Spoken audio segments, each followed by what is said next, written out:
ओम नमः शिवाय। हर हर महादेव। माघ माह के इस पावन पवित्र महीने में गाय को रोटी खिलाने से कौन सा फल मिलता है? दोस्तों, माघ माह के इस पावन पवित्र महीने में गाय की सेवा करने से, गाय को रोटी खिलाने से क्या फल मिलता है? गाय के किस अंग को स्पर्श करने से रोग नष्ट होते हैं? गाय को नमस्कार करने से मनुष्य की कौन सी इच्छाएं पूरी होती हैं? गाय की सेवा करने से मनुष्य को कितने फायदे मिलते हैं? आज इस प्राचीन महान कथा के माध्यम से हम आपको बताते हैं। तो चलिए बिना देर किए आपको सुनाते हैं गौ माता की महान पावन पवित्र कथा। प्रिय भक्तों, एक बार देवर्षि नारद भगवान श्री विष्णु से मिलने के लिए बैकुंठ लोक में पधारे।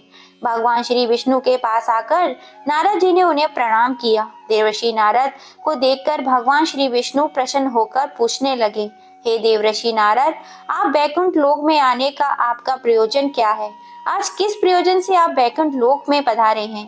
देवर्षि नारद हर्ष के साथ कहने लगे, हे प्रभु, आप तो सब कुछ जानते हैं, फिर भी इस दास से पूछ रहे हैं। भला आपसे कभी कोई बात छिपी है क्या?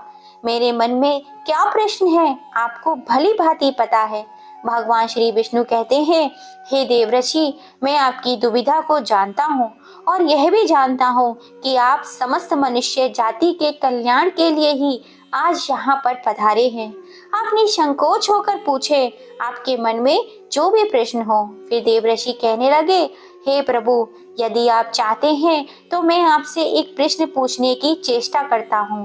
प्रभु, मैं आज पृथ्वी लोक पर भ्रमण करने हेतु गया था, तो मैंने बहुत ही बड़ा विचित्र दृश्य देखा। मैंने देखा कुछ दुष्ट मनुष्य गाय को मारकर उनका मांस खा रहे थे, वहीं दूसरी ओर कुछ मनुष्य गाय की सेवा कर रहे थे। तो हे प्रभु, यह दृश्य देखकर मुझे बड़ी ही व्यथा हुई। मनुष्य खुद के स्वार्थ के लिए निष्पाप पशुओं पर अत्याचार क्यों करता है? हे प्रभु, मेरे मन में ये जानने की जिज्ञासा हो रही है कि जो मनुष्य गाय की सेवा करता है और अत्यंत नित्य नियम से उसे रोज रोटी खिलाता है, उसकी पूजा करता है, उसे क्या फल मिलता है? और जो पापी गायों पर अत्याचार करता है, उन्हें कौन सा दंड मिलता है? इस प्रकार से नारद जी द्वारा पूछे जाने पर भगवान श्री विष्णु मुस्कुराते हुए कहने लगे, हे देवर्षि, आपने बहुत ही उत्तम प्रश्न किया है। जो गायों को कष्ट देता है उसे तो उसके पाप कर्मों के लिए नरक में दंड अवश्य ही मिलता है, किंतु जो गायों की सेवा करता है उन्हें उत्तम लोकों की प्राप्ति होती है। गायों को रोज रोटी खिलाने से और उनकी सेवा करने से पृथ्वी लोक और परलोक में मनुष्य को कौन सा फल मिलता है, मैं आपको इस कथा के माध्यम से समझाता हूँ। हे देवर्षि, आप इस कथा को पूरे ध्यान पूर्वक सुनिएगा। इस कथा को जो भी मनुष्य सुनता है और इसका प्रचार करता है, उसके सभी पाप नष्ट हो जाते हैं, उसे धन धान्य की प्राप्ति होती है और जो मनुष्य के बाद वह मेरे धाम बैकुंठ लोक को आता है। हे देवर्षि कहने लगे, हे प्रभु, यह तो मेरा सौभाग्य है जो आपके मुख से मुझे ये कथा सुनने का सौभाग्य मिल रहा है। इस कथा को मैं पूरे ध्यान पूर्वक सुनूंगा, आप इसका प्रचार मनुष्य में भी करूंगा। भगवान श्री विष्णु कहने लगे, हे नारद, प्राचीन काल की बात है। पृथ्वी लोक पर वैश्वत मनु वंश के एक राजा दिलीप हुआ करते थे। महाराजा दिलीप धर्म का पालन करने वाले गुणवान, चरित्रवान तथा महापराक्रमी थे। उन्होंने धर्म पूर्वक पृथ्वी का पालन किया और अपनी प्रजा को सदैव ही प्रसन्न रखा। उनकी प्रजा सदैव उनसे संतुष्ट रहती थी। मगध देश की राजकुमारी सुदक्षिणा महाराज दिलीप की पत्नी थी। महाराज दिलीप और महारानी सुदक्षिणा बड़ी ही प्रसन्नता से रहने लगे थे, किंतु अनेक वर्ष बीत जाने के बाद भी महारानी के गर्भ से कोई संतान नहीं हुई। तब महाराज दिलीप एकांत में बैठकर सोचने लगे कि मैंने कभी कोई पाप नहीं किया, मैंने सदैव ही धर्म मार्ग पर चलकर ही सभी कार्य किए हैं, फिर मेरे किस दोष के कारण मुझे संतान की प्राप्ति नहीं हुई है। इतना सोचकर वे बहुत चिंतित हो गए और उनके मन में एक विचार आया, इस समस्या का समाधान केवल गुरु वशिष्ठ ही कर सकते हैं। वे ही मुझे मेरे दोस्त के बारे में बताएंगे और पुत्र प्राप्ति के लिए कोई उपाय सुझाएंगे। इतना सोचकर महाराज दिलीप अपनी पत्नी के साथ गुरु वशिष्ठ जी के आश्रम में पहुंच गए। आश्रम पर गुरु वशिष्ठ जी नित्य कर्म ध्यान आदि से समाप्त करके अपनी पत्नी अरुंधति के साथ बैठे हुए थे। उसी समय महाराज दिलीप रानी के साथ उनके पास आते हैं और उनका दर्शन करते हैं। वशिष्ठ जी ने महाराज दिलीप का स्वागत किया और उनकी पत्नी अरुंधति ने महारानी का स्वागत किया। उनका कुशल मंगल पूछते हुए उन्हें आशीर्वाद दिया। वशिष्ठ जी महाराज दिलीप से कहने लगे, हे राजन, सब कुशल मंगल तो है ना? आप और महारानी आज अचानक वन में मेरी कुटिया में पधारने का क्या प्रयोजन है? किस कारण से एक महान सम्राट को अपना राजपाट छोड़कर इस वन में आना पड़ा? इक्ष्वाकु कुल के सभी राजा महाराजा पुत्र उत्पन्न होने के बाद अपना राज्य उन्हें सौंपकर तपस्या करने के हेतु वन में आते हैं, किंतु आप अभी तक जवान हैं। आपने अभी अभी राज्य का कार्यभार संभाला है। आपने अभी तक तो पुत्र की उत्पत्ति भी नहीं हुई है, फिर आप ऐसे महान सम्राट को राजपाट छोड़कर वन में क्यों चले आए? यह आप कैसे महान सम्राट को शोभा नहीं देता? फिर महाराज दिलीप कहते हैं, हे महर्षि, मैं आपके यहाँ पर तपस्या करने के लिए नहीं आया हूँ। हे गुरुदेव, मैं आपके पास सहायता मांगने के उद्देश्य से आया हूँ। कृपा आप मेरी सहायता कीजिए, मैं बहुत दुखी हूँ। फिर महर्षि अगस्त्य कहते हैं, हे राजन, आपके जैसा महान सम्राट को भला किस बात की सहायता चाहिए? आप तो स्वयं सभी की रक्षा और सहायता करने में सक्षम हैं। महाराज दिलीप कहते हैं, हे गुरुदेव, मैं आपके पास ये जानने के लिए आया हूँ किस दोष के कारण मुझे अभी तक पुत्र की प्राप्ति नहीं हुई है। कृपा आप अपनी दिव्य दृष्टि से जानकर मेरा दोष बताइए। उस दोष के निवारण के लिए उपाय भी अवश्य ही बताइए। पुत्र के बिना मेरा जीवन व्यर्थ हो गया है, मुझे मुक्ति नहीं मिलेगी। तब महर्षि अगस्त्य कहते हैं, हे राजन, यह तो आश्चर्य की बात है, मैं अवश्य ही आपकी सहायता करूंगा। फिर महर्षि अगस्त्य अपनी दिव्य दृष्टि से महाराज के भूतकाल को देखने लगते हैं, तो उन्होंने राजा की एक भूल के बारे में पता चलता है। महर्षि अगस्त्य महाराज से कहते हैं, हे राजन, आपसे एक बहुत बड़ी भूल हुई है जिसका आपको ज्ञान नहीं है। आप इंद्रलोक में देवराज से मिलकर लौट रहे थे, तभी मार्ग में एक कल्प वृक्ष के नीचे खड़ी गाय और उसके बछड़े को आपने अनदेखा कर दिया था। वह गाय और बछड़ा अत्यंत भूखे और कष्ट में थे। आपने उस कामधेनु गाय को ना भोजन कराया और ना ही उसे नमस्कार किया। उस गाय ने आपसे सहायता भी मांगी, परंतु आप अपनी प्रसन्नता में खोए हुए थे और आपको उस गाय की पुकार भी सुनाई नहीं दी। आपकी अज्ञानता को देखकर वह गाय अत्यंत दुखी हो गई और उसने आपको श्राप दे दिया। हे राजन, जो मनुष्य गाय को कष्ट में देखकर उसकी सहायता नहीं करता, भूखी गौ माता को भोजन नहीं कराता, उसे तो महापाप लगता है और उसी गाय के श्राप के कारण आपकी कोई संतान नहीं है। इस प्रकार से देव महर्षि अगस्त्य ने महाराज दिलीप को उनके दोष के बारे में बता दिया, जिसे सुनकर महाराज बहुत दुखी हुए और पश्चाताप करते हुए कहने लगे, हाय, ये मैंने क्या कर दिया? मुझ पर धिक्कार है। मेरी मूर्खता के कारण एक गाय को और उसके कोमल बछड़े को इतना दुख सहन करना पड़ा। मुझे तो अब इस राजा बने रहने का भी अधिकार नहीं है। महाराज महर्षि अगस्त्य कहते हैं, हे गुरुदेव, मैं अपनी इस भूल को सुधारना चाहता हूँ। कृपा आप मुझे इसका कोई उपाय बताइए जिससे मैं इस घोर पाप से मुक्ति पा सकूं। मेरा अपराध क्षमा योग्य नहीं है, किंतु फिर भी मैं प्रायश्चित करना चाहता हूँ। फिर महर्षि अगस्त्य कहने लगे, हे राजन, आप दुखी ना हो, इस दोष से मुक्ति का उपाय अवश्य ही है। इस समय माघ माह का पावन पवित्र महीना चल रहा है। आप मेरे आश्रम की नंदिनी गाय की सेवा करो। वह उसी कामधेनु की गाय की पुत्री है जिसकी आपने सहायता नहीं की थी। अपनी पत्नी के साथ मिलकर तुम उस गाय की सेवा करो, उसकी आराधना करो, वह तुम्हें अवश्य ही पुत्र प्रदान करेगी। तभी वह नंदिनी गाय बाहर से उस समय आश्रम में प्रवेश करती हुई अंदर आती है।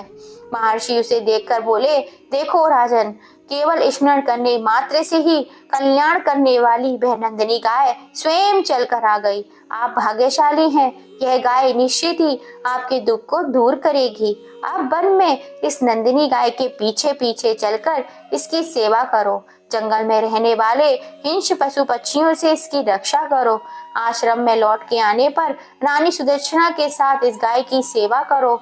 इससे प्रसन्न होकर यह गाय तुम्हें निश्चित ही पुत्र प्रदान करेगी।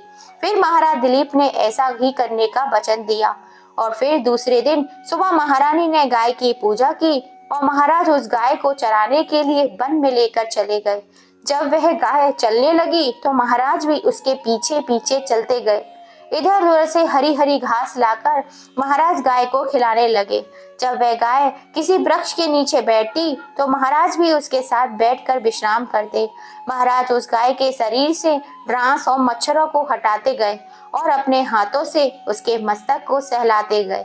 इस प्रकार से महाराज उस गाय की सेवा में लगे रहे। जब शाम हुई तो महाराज उस गाय के साथ आश्रम में लौट आए। आश्रम में पहुंचते ही उस गाय ने अपने खुरों से महाराज पर धूल उड़ाई, जिससे महाराज का पूरा शरीर पवित्र हो गया और उसके सभी पाप नष्ट हो गए। फिर महारानी सुदक्षिणा ने आगे आकर नंदिनी गाय की अवगानी की और विधि पूर्वक उस गाय का पूजन किया तथा बारंबार उसके चरणों में मस्तक झुकाया। फिर उस गाय की प्रदक्षिणा करके हाथ जोड़कर वह उसे आगे खड़ी हो गई। फिर उस गाय ने उस रानी की पूजा को भी स्वीकार किया और उस रानी पर अपनी दृष्टि डालकर उसके सभी दोष समाप्त कर दिए। गाय की दृष्टि पड़ते ही रानी अत्यंत ही पवित्र हो गई। इस प्रकार से महाराज दिलीप को उस नंदिनी गाय की सेवा करते करते पूरे 30 दिन बीत गए। फिर 31वें दिन महाराज जब गाय को लेकर वन में गए तो वहां गाय को चलाते चलते हिमालय पर्वत पर चली गई और महाराज भी उसके पीछे पीछे चले गए। वहां उस हिमालय पर्वत पर खड़े होकर महाराज हिमालय पर्वत की सुंदरता को निहार रहे थे। इतने में ही एक शेर ने आकर उस नंदिनी गाय को बलपूर्वक दबोच लिया। राजा को उस शेर के आने की आहट तक ना हुई। जब उस शेर ने चंगुल में फंसी नंदिनी गाय ने दर्दनीय स्वर में बड़े जोर से चित्कार किया, हे महाराज मेरी रक्षा करो, हे महाराज मेरी रक्षा करो। जैसे ही महाराज ने उस गाय की पुकार सुनी तो उन्होंने देखा कि एक भयंकर शेर ने उस गाय को दबोच रखा है और वह गाय की आंखों से आंसुओं की धारा बह रही है, जिसे देखकर महाराज व्याकुल हो उठे और उन्होंने तुरंत ही अपना बाण निकालकर धनुष की डोरी पर रखा और उस शेर को मारने के लिए प्रदक्षिणा खींची। उसी समय उस शेर ने महाराज की तरफ देखा और उस शेर की दृष्टि पड़ते ही महाराज का शरीर शब्द हो गया। उनकी शक्ति क्षीण हो गई, उनका सारा बल नष्ट हो गया। अब उनके अंदर उस बाण को चलाने की शक्ति भी नहीं रही। फिर वह शेर महाराज से बोलने लगा, हे राजन, मेरे ऊपर प्रहार करना तुम्हारे बस की बात नहीं है, क्योंकि मैं भगवान शिव मेरी पीठ पर पैर रखकर नंदी पर बैठते हैं। इसलिए तुम मुझे मारने की चेष्टा मत करो और यहाँ से लौट जाओ। विधाता ने इस गाय को आज मेरा ग्रास मुक्त किया है, इसलिए तुम इसे दखल मत दो। मैं जानता हूँ कि तुम सूर्य वंश में जन्म हुए दिलीप हो। इस हिमालय पर्वत पर भगवान शिव की बड़ी माया फैली हुई है, इसलिए तुम तुरंत ही यहाँ से निकल जाओ। फिर महाराज बोलने लगे, हे मृगराज, कृपा आप इस गाय को ना मारें। महर्षि वशिष्ठ की संपूर्ण मनोरथ को पूर्ण करने वाली यह नंदिनी गाय है। इसकी हत्या करने पर तुम्हें महापाप लगेगा। गुरुदेव ने मुझे इस गाय की रक्षा और सेवा करने का आदेश दिया है। इस गाय का एक बछड़ा भी है जो घर पर इसकी राह देख रहा है। मैं इस गाय को मरने के लिए छोड़कर नहीं जा सकता। तुम भगवान शिव के सेवक हो, इसलिए तुम्हारे हाथ से इस गाय को छुड़ाना मेरे लिए असंभव है। इसलिए हे मृगराज, मेरी आपसे विनती है कि आप इस गाय को जीवन दान दो। इस गाय के बदले मैं तुम्हें अपना शरीर समर्पित करता हूँ, जिससे तुम्हारी भूख भी शांत हो जाएगी और इस गाय की रक्षा भी हो जाएगी और मेरे वचन का पालन भी हो जाएगा। साथ ही गौ रक्षा के लिए प्राण त्यागने से मुझे उत्तम गति की प्राप्ति होगी। इतना कहकर महाराज उस शेर के सामने हाथ जोड़कर बैठ गए और आंखें बंद कर ली। फिर अचानक से उस राजा के कानों में स्वर पड़े, बेटा उठो, मैं तुम्हारी सेवा से अत्यंत प्रसन्न हूँ। यह सुनकर महाराज उठ खड़े हुए और उन्होंने अपने सामने उस गाय को देखा और वह शेर कहीं दिखाई नहीं दे रहा था। तब वह नंदिनी गाय राजा दिलीप से कहने लगी, हे राजन, मैंने ही अपनी माया से शेर का रूप धारण करके तुम्हारी परीक्षा ली है, वरना यमराज भी मुझे पकड़ने का विचार नहीं कर सकते। मेरी रक्षा के लिए तुम अपने प्राण देने के लिए तैयार थे, इसलिए मैं तुम पर बहुत प्रसन्न हूँ। अब तुम मुझसे वरदान मांगो, जो तुम्हारी मनोकामना हो मैं अवश्य ही पूर्ण करूंगी। महाराज दिलीप कहते हैं, हे गौ माता, मेरे मन में तो जो इच्छा है वह आप अवश्य ही जानती होंगी। कृपा मुझे पुत्र प्रदान कीजिए, मेरी यही कामना है। फिर उस नंदिनी गाय ने कहा, हे बेटा, माघ माह के इस पवित्र महीने में तुम पत्ते के दौड़ पे मेरा दूध लेकर उसका पान करो, इससे तुम्हें अत्यंत बुद्धिमान और गुणवान पुत्र की प्राप्ति होगी। महाराज दिलीप कहने लगे, हे माता, इस समय पर मैं आपके मधुर वचन सुनकर ही तृप्त हो चुका हूँ। अब आप मेरे साथ आश्रम चलिए और मैं आपकी पूजा आराधना करके तथा मेरे अनुष्ठान को पूरा करके आपके अमृत समान दूध का पान करता हूँ। जिसके बाद महाराज दिलीप उस गाय को लेकर आश्रम चले गए। आश्रम पहुंचने पर महारानी सुदर्शना ने आगे आकर उस गाय का पूजन किया। तब उस गाय ने कहा, हे महारानी, आप मेरी पीठ को स्पर्श करें, इससे आपको अत्यंत गुणवान, बलवान और बुद्धिमान पुत्र की प्राप्ति होगी। फिर महारानी ने गाय की पीठ को स्पर्श किया। महाराज और महारानी ने उस गाय की विधिवत पूजा आराधना की और उनके अमृत के समान दूध को प्रसाद समझकर ग्रहण किया। उन दोनों की प्रसन्नता देखकर महर्षि वशिष्ठ कहने लगे, हे राजन, अब ये गाय तुम दोनों पर बहुत प्रसन्न है। तुम्हारी सभी मनोकामना अवश्य ही पूर्ण होंगी। जो भी मनुष्य सच्चे दिल भाव से गाय की सेवा करता है, उसे भोजन कराता है, उसकी प्रतीक्षा करता है, उसके सभी मनोरथ पूर्ण होते हैं। जो भी मनुष्य गाय की रक्षा करता है, उसकी कभी दुर्गति नहीं होती। मृत्यु के बाद वह गोलोक में जाता है और भगवान विष्णु के साक्षात दर्शन करने का उसे सौभाग्य प्राप्त होता है। जो श्रद्धा पूर्वक गाय का दूध पीता है, वह सभी प्रकार के रोगों से दूर रहता है। जो गाय की पीठ पर कुंवड़ होता है, उसे स्पर्श कर लेता है तो उसके सभी दोष और पाप नष्ट हो जाते हैं। जो गाय का दान करता है, वह मृत्यु प्राप्त करने के बाद बैतरणी नदी को गाय की पूंछ पकड़कर पार कर लेता है। जो स्त्री पुरुष माघ माह के इस पावन महीने में रोज गाय को रोटी खिलाते हैं, वह सौभाग्यशाली धनवान बन जाते हैं। दिनों दिन उनके काम की कीर्ति और यश बढ़ने लगता है। गाय समस्त पापों का नाश करने वाली और सभी मनोरथों को पूर्ण करने वाली है, अतः सदैव इनका रक्षा और पूजा करना चाहिए। इतना कहने से ही मनुष्य की सभी ऐश्वर्य को प्राप्त कर लेता है, उसकी दरिद्रता समाप्त हो जाती है। फिर भगवान विष्णु कहते हैं, हे नारद, इस प्रकार से महाराज दिलीप द्वारा गाय की सेवा करने से उनके एक पुत्र की प्राप्ति हो गई, जिसका नाम मनु रखा गया, जिसके नाम से इस पृथ्वी पर सूर्य वंश की ख्याति हुई और बाद में उसका वंश रघुवंश नाम से प्रसिद्ध हुआ। तो दोस्तों, माघ माह के इस पावन पवित्र महीने में आप हमेशा ही नित्य नियम से गाय की सेवा करें। रोज गाय को रोटी खिलाएं, जितना संभव हो सके गाय को हरा चारा खिलाएं। सभी जंगली पशु पक्षियों से गाय की रक्षा करें। हे गाय माता, जैसे आपने राजा रानी की इच्छा पूर्ण की, वैसे ही आपकी सेवा करने वाले की सभी मनोकामनाएं पूर्ण करना, आपको रोटी खिलाने वाले की सभी इच्छाएं पूर्ण करना। बोलो जय गौ माता की जय। तो प्रिय दोस्तों, अगर आपको आज की कहानी पसंद आई हो तो प्लीज चैनल को लाइक एंड सब्सक्राइब जरूर कीजिएगा। पास में लगी बेल आइकन को दबा दीजिएगा, जिससे हम जब भी कोई नई कहानी डालें उसका नोटिफिकेशन आपको मिल सके। फिर मिलेंगे आपसे ऐसी ही किसी इंटरेस्टिंग कहानी के साथ। जय श्री राम दोस्तों।